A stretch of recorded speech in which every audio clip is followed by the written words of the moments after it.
Yeah? I think we're good. Yeah. Perfect. Okay, thanks. That was a nice little verbal confirmation. Okay, so back to our seedlings. So if you have a seed pack with information on it, which Emily is holding up to her screen, and I'll hold one up to mine as well, just depending on the size. So take the time to read the information on this seed pack, because it'll have information regarding the amount of seeds, how deep the seed should be planted, the days to maturity, which is super important, which means just how long it'll take until you can harvest, and so much more. So if your pack does not have any information, like this one here, which is some saved seeds that we have from the farm, you're going to want to maybe research those for sure, the variety that you have. Otherwise, you can do a germination test. And you can do this by putting your seeds on a warm, damp paper towel and then fold it over itself to close them in. And then put them into like a sealed baggie and set them out of direct sunlight in a warm location, like maybe on top of your fridge or something, and then wait to see if your seeds are gonna sprout. This is especially good to try if you've saved your own seeds like we have here, or if you have seeds that may have expired, which can vary from 1 to 5 years depending on what you've planted, but you can always test them to see. For containers, you can use seed trays, cartons, pots, anything really, but drainage is super important to keep in mind here. So we are going to do a quick demonstration in a minute as soon as we go over some of the different ways of prepping your potting mix. So there are a lot of different ways, but we're going to discuss 3 today. So the first option, I'm going to try and show you just behind by moving out of the way here, but the first option is to fill your containers with a dry potting mix and then soak them in totes that you've filled with warm water. So that would be this option right here. So we have a tote. Emily's gonna be lovely and tip it up here. So we have a tote and we've just taken a tray. You fill it with your potting mix and then you set it in the water and it will start to absorb here. So for this option, it's great with like if you're seeding a lot of things at once. Thank you, Emily. Or if you want to get through a lot of trays, because you can fill it and then move it and then fill another one and move it. And it's also good for filling smaller containers. For the second method that we also use here now, you take a tote or bucket or a bowl, depending on how much you're actually potting. And with your potting mix, you're going to add some warm water to it. You want it to be damp, but not wet. Like if you give it a squeeze and water's leaking down your hand, then it's definitely too wet, and add a bit more potting mix to it. Then from here, you're gonna fill up your containers. This is a great option if you're filling toilet paper rolls like I've done here, or egg cartons, because they're gonna be a little bit more delicate for you. It's also good for larger pots or transplanting. This is also a really good benefit to this option because it's going to be less particle inhalation because you're not moving as much dry potting mix around as much. The third option is something that we actually don't do here, but we've seen a lot of small scale farms and gardeners invest in this tool. And it's a metal device, and you just fill one end with damp potting mix, and it utilizes pressure to punch it into like a little block shape. So this is a great option because it takes away the need for having multiple containers, and it also helps the root to develop further because the roots are going to avoid the open air and not get tangled at the bottom of a container. So those are all of the options that we have available for you right now, but if you have others, also let us know what you're doing at home. So we're going to move on to seeding now. So Emily is going to do a quick demonstration. If you are having any issues seeing her screen, I'm also going to be doing a little talk through it as well, in case you're just listening today. So for Emily's screen, you're going to see our checkered. Can you see me now? I can see you perfectly, yeah. So you're going to see her hands there, and what she's going to do is she is going to fill her container, which we've done, and she's going to lightly compress the soil on it. And then on the back of her seed packet, which she is doing jalapeno peppers today, it is going to say that she has to sow them a ½ inch deep. So she'll make a small hole with her finger or a popsicle stick, or really like go crazy here, utilize whatever you have. And then she's going to grab one of her seeds and pop it right inside there. Then you're going to take some more soil and cover it up. After you've covered it up, you're going to then water it in. And for this option, it says 1 seed, but certain things ask for 2 seeds to just help increase the possibility of germination. So Emily's gonna water her seed in here. So we've just added a bottle pour just to some kombucha. So you can really use anything that you have though. And you want to keep this damp as well and warm. So this can now be placed, first you need to label it, my goodness. So Emily has a popsicle stick here. It has the name, the specific variety, and the date of today. You're gonna stick that in, and then it can be placed in a window, under some fluorescent shop lights, or if you have them, some grow lights. They want the warmth, especially beautiful as they're going to germinate. So continue to keep the soil damp, but not wet. Thank you so much, Emily. So when the seedling is to size, it will then eventually be transplanted into the garden. So transplant just means you're moving like a rooted plant from one place to another. So this process can happen earlier if the roots are exposed through the bottom, like of the drainage holes of your container, and it needs a larger pot. So this is like taking an extra step before, and it can also coincide with weather depending on if it's behaving for you. If it's windy and cold, you can't quite get your beautiful seedling outside, then you're gonna wanna transplant it just so that the growth isn't stunted by the time you can get them outside.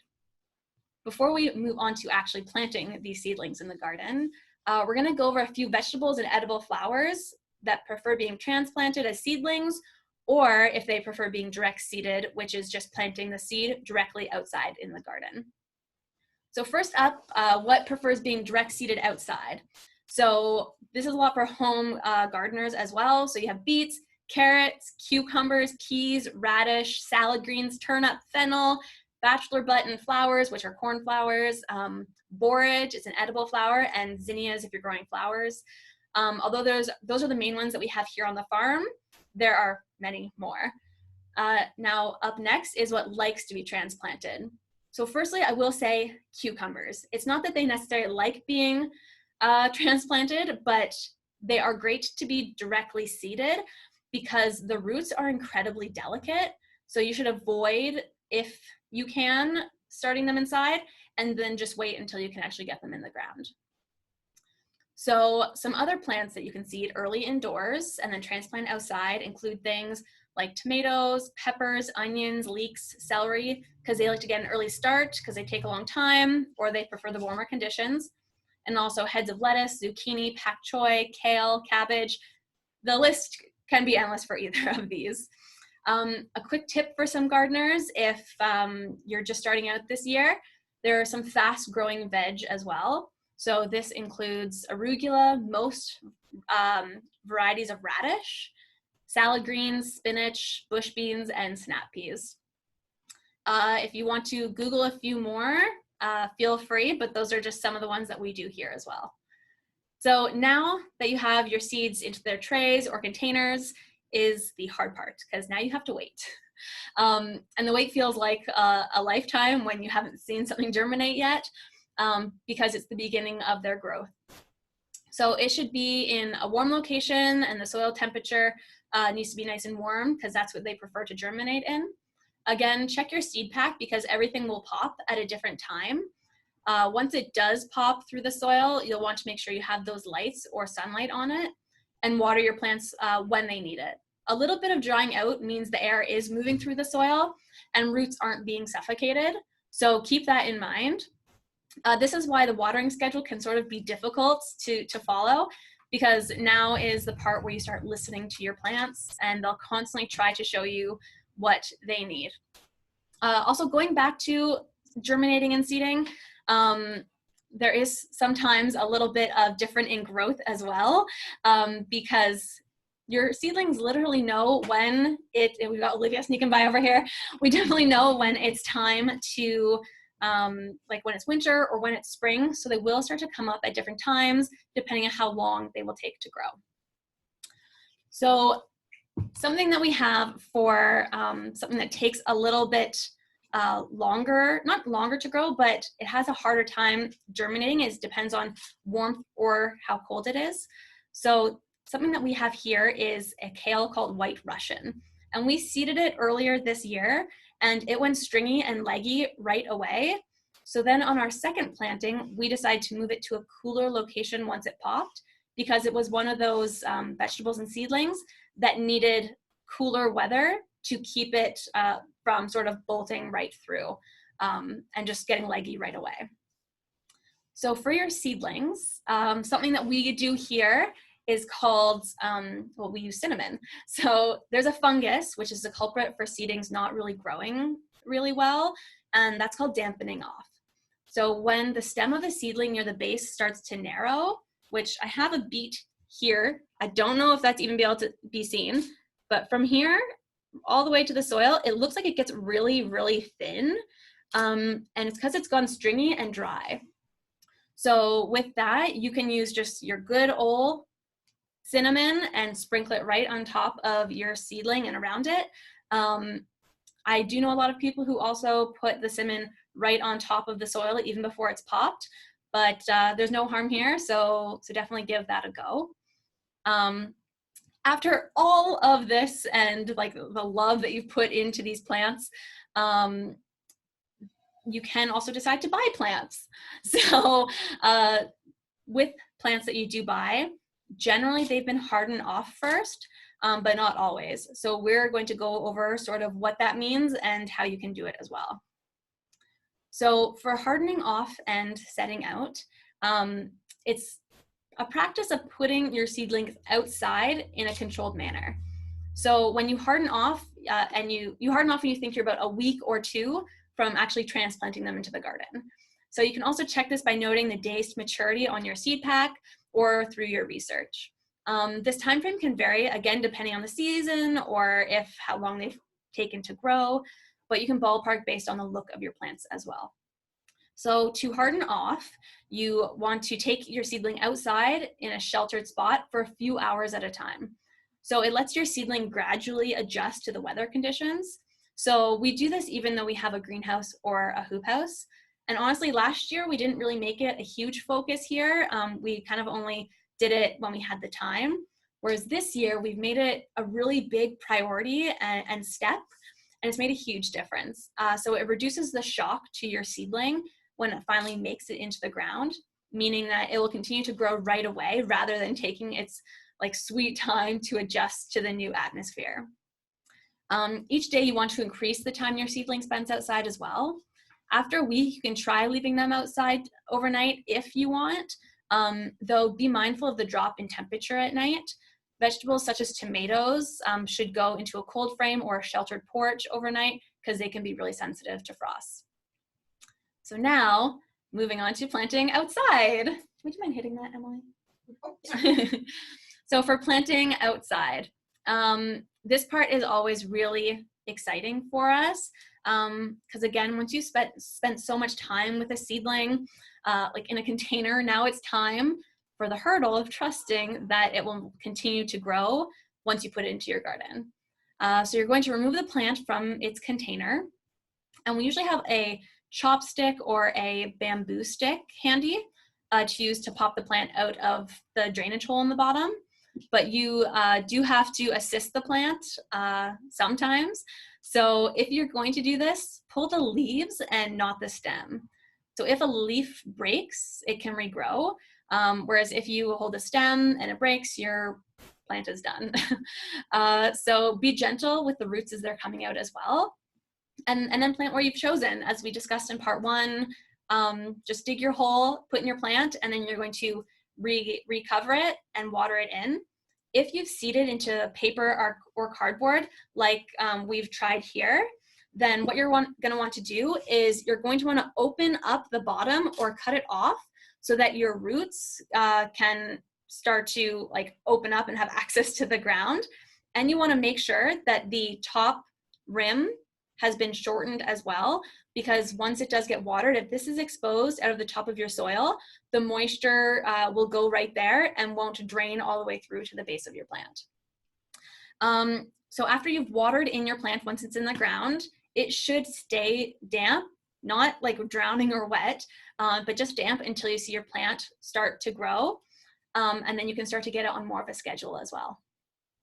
So mulching. Mulching is a great idea. Avoid bringing what you've chosen as your mulch like right up to the stem of the plant. You want to keep it a little bit further away, only because it can invite unwanted pests if it's too close. And using mulch also helps with like water retention. It keeps the soil cool during really hot summers. And you're going to want to weed before you lay your mulch down. It's like that extra step just to make sure that they're not going to start to claw their way through the mulch. There are hundreds of different ways to utilize your bed space. If you have questions, we'll do our best to answer them. But Google will actually be one of your best friends here. You can absolutely grow in any space, and maybe that even means going vertical as well if you have containers, utilizing trellising, all of that kind of thing. So we've had a few questions related to like bed coverage and helping to prevent some pests and animals. So for animals such as rabbits, there are a few options, but honestly, rabbits are like incredibly sneaky, so just do the best that you can. So a few options. The first is you can try by putting chicken wire with like half an inch to 1 inch mesh around your veggies and make it at least 2 feet tall. And you can support it with rebar or some like wooden stakes. So that's more of the structural aspect. Another option is you can make your own at-home recipe, and that is cayenne pepper, garlic, natural dish soap, and some warm water. So rabbits won't like the smell of this, and you can spray it around the perimeter of your plants, but be sure not to get this on your plant, as the spicy spray can sort of damage your foliage, so be very sparing with that as well. So all of these options are sort of at your own discretion, of course, but keep an eye out for pests, like for rabbits, for their nests, gnawing on your plants, rabbit poo, that kind of thing. So we are going to move on now, we're flying through this, to soil amendments. Thank you. So as your plant begins to grow in the soil and compost that you've provided, you might need other nutrients that are lacking, such as nitrogen, phosphorus, and potassium. So that's known as NPK. So these are the 3 main ones that we have, as well as some secondary nutrients like calcium and magnesium and other micronutrients. So you can buy organic amendments, or you can make your own. So some bought amendments will include bone meal, which is literally animal bones, and your plant pulls the nutrients from this, such as calcium, phosphorus, and nitrogen. You can use kelp, which is a nutrient-rich seaweed, and it lets the plant take in more nutrients and open up the root system. Some at-home amendments that you can do are crushed eggshells, which will provide calcium, Epsom salts, which have been diluted, which have magnesium, and both are great for plant foliage as well. There are many different ways to apply these amendments, but honestly, just ask. We're more than happy to help. And you can Google some symptoms of your plants as well, or ask your local farmer. So if your plants are yellowing, their leaves are curling, which could mean like some elements are getting in the way, like heat or wind, or a lack of calcium, or if they aren't producing fruit, it might mean there's too much nitrogen. So we will very quickly list the pests and pollinators, as I know we are running short on time. So that will be Emily here. All right, thanks, Yeah. Dia. Okay, so pests. Pests are what we get in exchange for growing organic. And without the use of chemicals or pesticides, it can be quite challenging. So we have, for some of our common pests, we have the tomato hornworm, we have the cutworm and cabbage moth, which is a little white butterfly with 2 little black spots. And it looks like a pretty little butterfly, but it will lay about 1 million eggs, and then all those caterpillars will eat your product, which is great. And we have aphids, squash bugs, and cucumber beetles. For our pollinators, which is our farmer's favorite friend, they ensure the production of our fruit. And if you're working in a hoop house, you have to research some pollinator practices. So this can include giving a light shake or a tickle. So our tomatoes and cucumbers are in our hoop houses. So every day we go and we just tickle them so that the pollen kind of comes out, and then they can start creating fruit. And then there's other ones where you kind of have to pollinate, such as zucchini. You have to self-pollinate if it's in a hoop house. Some of our common pollinators are bees, ladybugs, and then bugs that are good in the garden are spiders, praying mantises, ground beetles, and earthworms. Awesome. So thanks, Tia. Yeah, thank you. It's like we're in a newsroom or something. Great. Yeah. So there you have it. Again, that was a lot of information, just like really compressed into a short amount of time. The more that this was sort of built, the more we wanted to add. So we hope that this sums up some parts of it.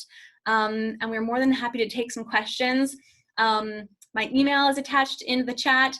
Also, there is a document that has been attached there that has some information on companion planting, some shade-tolerant vegetables, some books that we like to use for our research, and also some farmers that we like to follow on social media because they have great information sources there. This year, our last frost date is approximately May 18th, though we do recommend plants going out after the May 2-4 and with the full moon on the 22nd, which indicates the last frost. Thank you, Emily, for that information.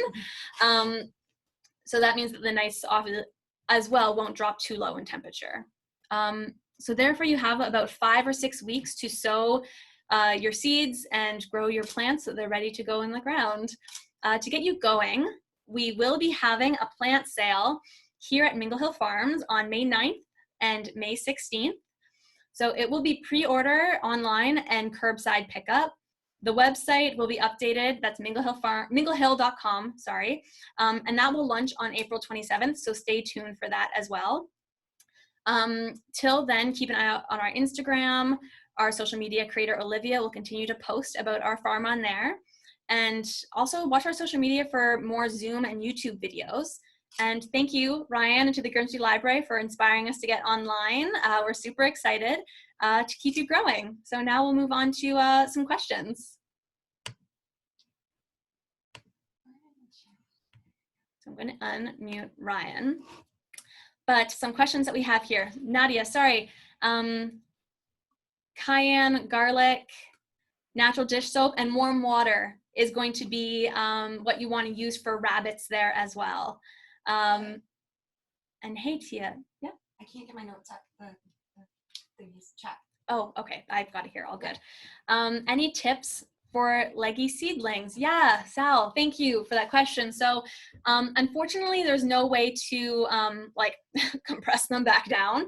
But if it's due to heat, which it most of the time is, you're going to want to move those to a cooler location. And then you might have to transplant from there. So with transplanting, what you're going to do for transplanting is when you have these leggy seedlings and right at the top are your bottom leaves, transplant and bury it right to the base of those bottom leaves. And then from there, it'll have roots underground and your plant can continue to grow normally from the top. We hope that works for you. Sometimes you might just have to re-sow, but yeah, do what you can to bring it to cold and transplant. What seedlings will be available curbside in May? Thank you, Brody, for that question. So in May, we will have tomatoes, cherry tomatoes, bell peppers, hot peppers, kale, both curly leaf and flat leaf. And we'll also have some golden zucchini. And we're also going to be having just some microgreens for sale as well. Also, Country Basket will be joining us for our sale. So stay tuned on our social media for more information on that. And what kind of mulch do you recommend for tomatoes and peppers? Gail, so with your mulch, you want to have a natural mulch that isn't going to have any dye. So avoid things with like synthetic like bits and that kind of thing. So we use our mulch. It has wood chips, straw. Oh yeah, it's mostly just wood chips. Yeah, it's mostly just wood chips. But you do want to make sure there's no dye in those, like the red or the black ones, only because it can pull chemicals into your plants by putting that around there as well. Just a neat tip. So this is from Lindsay. I grow tomato seeds and seedlings in milk bags. Works great as you can add more soil as the plants grow. I got this years ago from West Coast Seeds or Terra Edibles. Can't remember which. That's totally fine. Thank you for the option. Yeah, it's honestly great to just utilize whatever you have around the house to put your seeds into, because because you just want to start growing. So whatever works for you guys. Do we have any more questions at all for typing? If we don't, I do have one that Jen messaged earlier. She's one of our lovely CSA members. So she had her seedlings, which were in a container similar to this, and it was starting to get a little bit of like mold right on the soil. And with that, we would say that it's either some dampening off early, which means like a fungus, you want to get some cinnamon on there, and also a lack of airflow. So you're going to want to either like get a fan or something on that, just so that it can sort of bring air into your soil as well. Any idea where to purchase straw for mulching the garden? Loudon Feeds in Smithville. Emily is answering this. Want to speak up? Yeah. Yeah. No, I can't speak in there. But Loudon Feeds in the top of Grimsby Road used to sell straw. I don't know if they're currently open, if they're doing curbside pickup, but that's where I used to always get mine for our chickens. Awesome, thank you. Yeah, if there's any more, if there's no more questions, then yeah, oh my goodness, they're coming in. Where do I find the documents you were talking about? So Nexus 7, that is, if you scroll to the very top of this chat, they were added in early, and you can just press click to open, and they'll be there right above my email that I provided as well. So with that, it's going to have companion planting, for example, like it's great to put marigolds and basil with tomatoes. The basil will really help with like the flavor of your tomatoes, whereas the marigold is good for helping to deter some pests. And then borage with cucumbers is a great option, and they actually have very similar tastes as well, which is kind of interesting. Yeah, and then some shade tolerant vegetables we have are arugula, spinach, you have bok choy, pak choy, a bunch of different salad greens. So no matter where you are, if you have sun 8 hours of the day or 4 hours of the day, you can always find something to grow in your garden where you are, just to help to supplement for your dinners. And our biggest thing is that we love working with the earth and the soil. So we hope that you can yeah, get a chance to enjoy that as well and get your hands in the dirt. And it just sort of brings a little bit more life into these times. So yeah, thank you so much for all of your questions today, guys. Ryan, I will pass it off to you if you want to round us out. Sure. Yeah, I'd just like to thank you, Tia and Emily, again for donating your time and giving us all this great information. Hopefully, it inspires people to get out there growing. I know some of us have a bit more time on our hands to get into this. I had a bit of mold on the top of my seedlings, so I'll have to use that tip about. You said cinnamon on top of cinnamon. Mold? Yeah, definitely. Okay, that sounds good. I'll give that a try. So yeah, we'll have to, in the future, we'll try to do this again in the library, but this is a great alternative, and it's great that you guys were game for giving it a try, and I think you've done a fantastic job giving us lots of great information in a short time. So I guess we'll end it here, and I'll get back to you about the recording and all that stuff, Tia. Awesome. We're gonna put them on our website. Make sure that all worked. Yeah. So Thank yeah, you. have a great day, everybody, and see you around. Thank you. And one quick note for the document, we will post it onto our website for those of you who can't seem to access it at the moment. So it is going to be on our website. It's going to be tomorrow. It's going to be Mingle Hill Resources document for you. Okay. Awesome. Perfect. Okay. Thanks. Thank you so much, everyone.